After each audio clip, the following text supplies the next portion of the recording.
अस्सलाम वालेकुम वरहमतुल्लाहि वबरकातुहू। मेरे प्यारे नाज़रीन ख़वातीन और हज़रात, कैसे हैं आप लोग सब। अल्लाह ताला आप लोगों को सेहत कामिला तंदुरुस्ती अता करें और आप लोगों की मोहब्बत को यूं ही कायम और दायम रखें मेरे साथ, क्योंकि आप लोगों की मोहब्बत बढ़ती जा रही है और उस मोहब्बत के बढ़ने से जो फ़ायदा मुझे मिल रहा है वो मैं ही जानता हूँ और मेरा अल्लाह ताला जानता है। अल्लाह ताला आप लोगों को सेहत कामिला तंदुरुस्ती अता करें, आमीन आमीन। सबसे पहले मेरे चैनल को सब्सक्राइब करना, लाइक करना और बेल आइकन को दबाना हरगिज़ मत भूलिएगा।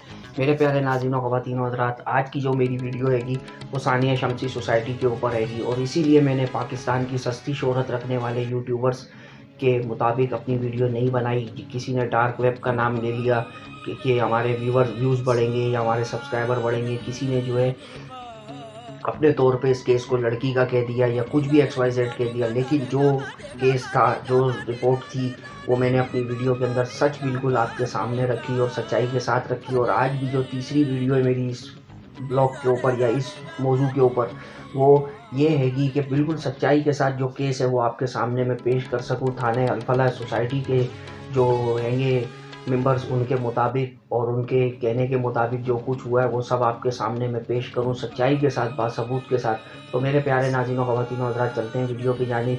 मलिर में 3 बेटियों और बीवी का कत्ल, धोखाधड़ी या लालच पर्दाफाश था। कातिल बाप वाक़े से कबल कराची के मुतवस्सित तबके का कामयाब फर्द था। कराची में 29 नवंबर की दोपहर 42 साला मोहम्मद फवाद खिलाफ मामूल मलिर हल्ट के करीब शमसी सोसाइटी में वाक़ अपने घर पहुंचा। हो सकता है कि वो आखिरी बार अपनी फैमिली के साथ खाना खाने घर आया था। पुलिस को दिए गए इसके बयान और ऐनी शाहिदीन के बयानात के मुताबिक फवाद ने हस्बे मामूल अपनी वालदा का हाथ चूमा और पहली मंजिल पर वाक़ अपने पोषण में चला गया। ये भी मामूल था कि फवाद की बीवी को इसका अपनी वालदा से मोहब्बत का इज़हार नागवार गुजरा, जिस पर दोनों के दरमियान तलब कलामी शुरू हो गई।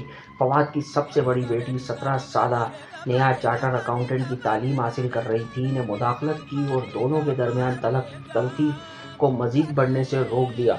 फवाद की एहलिया हुमा ने अपनी 2 छोटी बेटियों 15 साला फातिमा और 11 साला समरा, जो कि स्कूल से वापस घर पहुंची थी, को खाना खिलाने के बाद सुलाया और नहाने चली गई।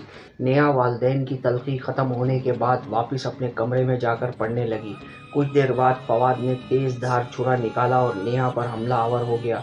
अपनी बड़ी बेटी को मौत के घाट उतारने के बाद फवाद दूसरे कमरे में आया, जहां पर इसकी 2 बेटियां फातिमा और समरा सो रही थी, को गर्दन पर वार करके कत्ल कर दिया।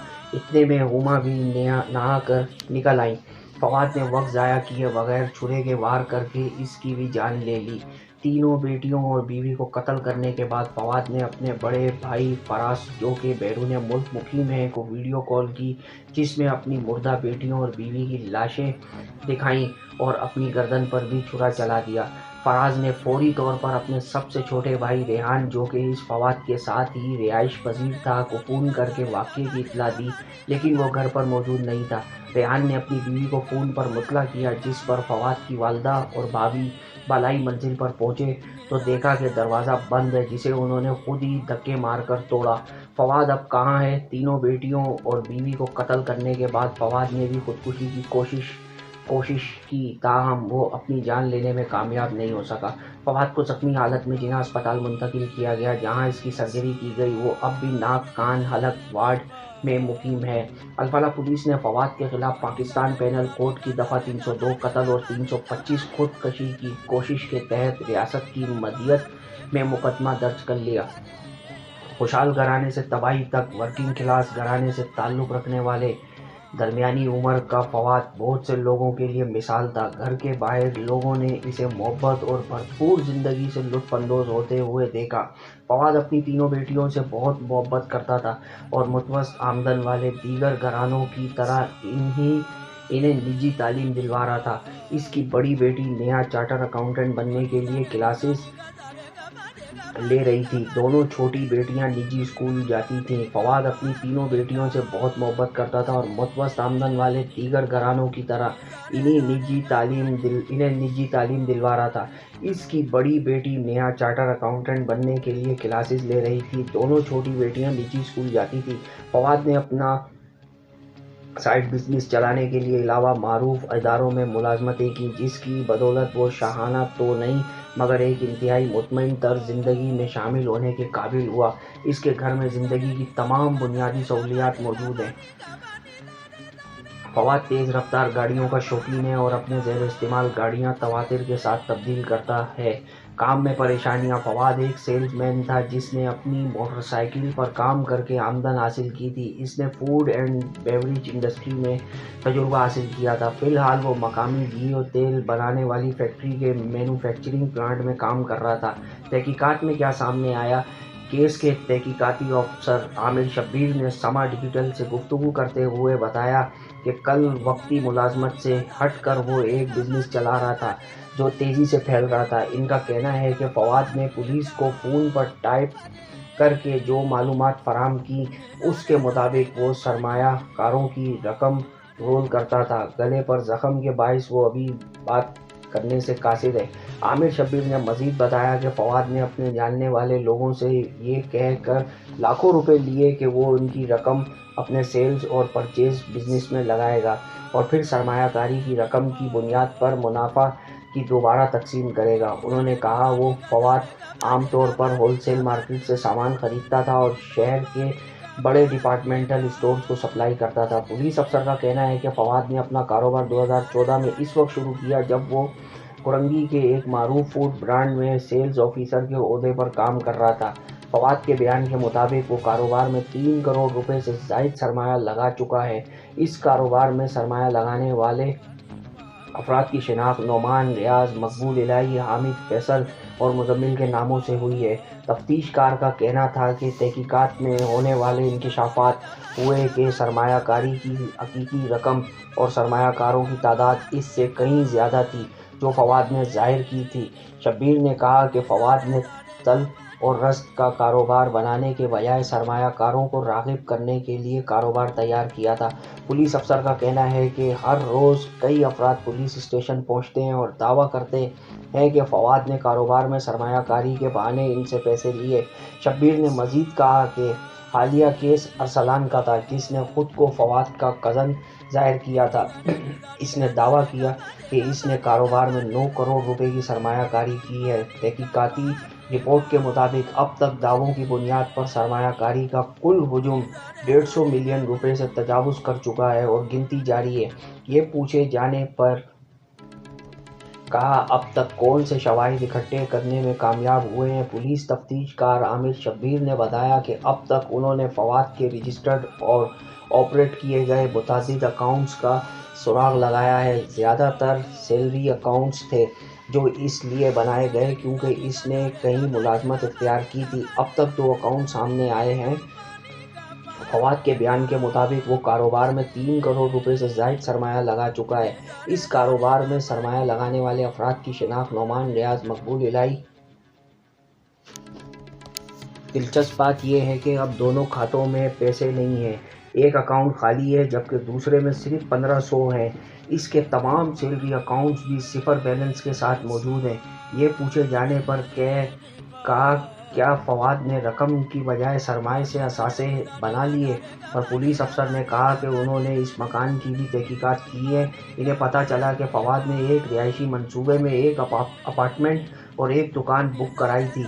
इसकी किस्तें अदा करना बाकी थी।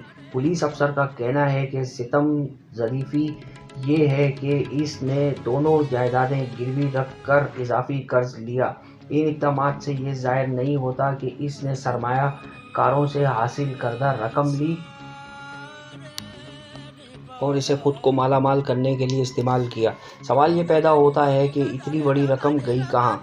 बज़ाहिर फवाद के पास कारोबार का इतना हुजूम नहीं था जिसके लिए इसे सरमाए की ज़रूरत हो, और ना ही इसके पास ये बताने के लिए अदायगियाँ थीं कि पैसा कहाँ गया।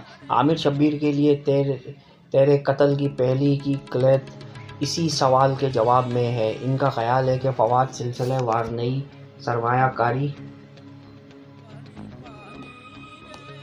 कर रहा था और हकीकी आमदन के बगैर अपने सरमाएकारों को मुनाफा और मुनाफे के तौर पर दोबारा तकसीम कर रहा था। आमिर शब्बीर के लिए तेरे कत्ल की पहली कुलैदी सवाल के जवाब में है कि इनका ख्याल है कि फवाद सिलसिलेवार नई सरमायाकारी कर रहा था और हकीकी आमदन के बगैर अपने सरमायाकारों को सारे पैसे देता था। आमिर शब्बीर का ख्याल है कि बिला आखिर वाक़ये से 6 माह कबल جب اس کے پاس پیسے ختم ہو گئے تو یہ ایک ایسے مقام پر پہنچ گیا جہاں ماہانہ منافع کی ادائیگی غیر منظم ہو گئی اور وہ اپنے قرض داروں کو کچھ ادا نہ کر سکے۔ تب ہی مصیبت شروع ہوئی۔ انہوں نے خدشہ ظاہر کیا کہ فواد کو وعدہ شدہ منافع کی ادائیگی یا اصل رقم کی ادائیگی پر مسلسل ہراساں کیا جاتا رہا، یہاں تک کہ اس نے کچھ قرض ادا کرنے اور اپنے گھر کا انتظام کرنے کے لیے نوکری بھی لی، لیکن وہ اپنے اقدامات کے نتائج سے بچ نہ سکا اور اسے خود پر چھری چلانا پڑی۔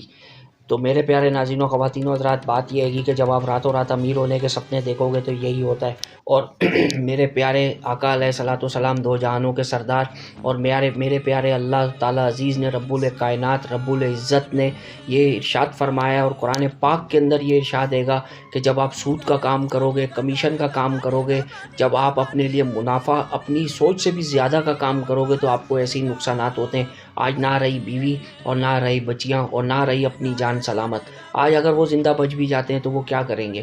کہیں منہ دکھانے کے قابل ہیں؟ باہر آئیں گے بھی اگر بچ کر کے تو ان کو دنیا نہیں چھوڑے گی کیونکہ قرض دینا ہے انہوں نے، اور اگر وہ جیل میں رہتے ہیں تو وہاں بھی ان کے لیے دفعہ 302 ہے جس کے تحت انہیں پھانسی دے دی جائے گی یا سزائے موت سنا دی جائے گی۔